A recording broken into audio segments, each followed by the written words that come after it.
Do you think that's honest what the media is doing or dishonest? I refuse to deal with this as a media issue because it's far too important. With all due respect, Jesse, this is something that goes to the very quick. This goes to my soul. Right, but that's how the audience is consuming fulfilling my role as the designated piñata on Fox News. I want to say that's racist. I am ashamed. This tear gas choked me. We treat these people, these economic refugees, as if they're zombies from The Walking Dead. I think we arrested 42 people. 8 of them were women with children. We have to deal with this problem humanely and with compassion. These are not invaders. Stop using these military analogies. This is absolutely painful to watch. We are a nation of immigrants. These are desperate people. They walk 2,000 miles. Why? Because they want to rape your daughter or steal your lunch? No, because they want a job. Well, they want to fill the millions of unfilled jobs we have in the agricultural sector. They want to wash dishes in the restaurants. They want to deliver the pizzas. For goodness sake,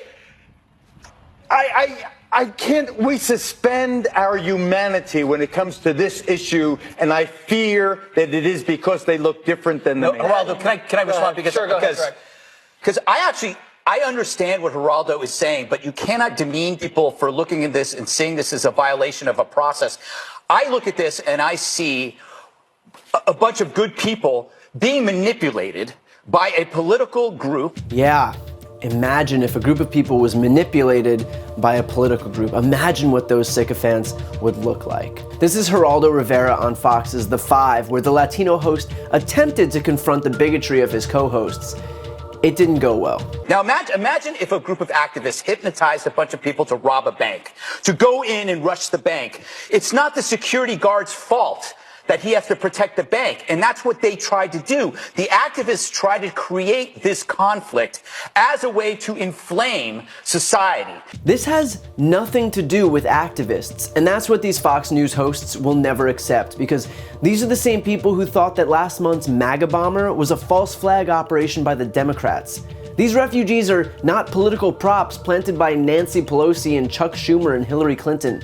These are asylum seekers. These are women and kids and people looking for a better life, people escaping persecution, people escaping the gangs that conservatives accuse them of being in. No one is saying open the borders, let anyone and everyone flood the country. No one. That's a Republican tactic to scare their low information base into fearing immigration. But this country is built on immigrants. Next time you hear Trump railing about immigration, consider that neither his wife nor his mother were born in the United States.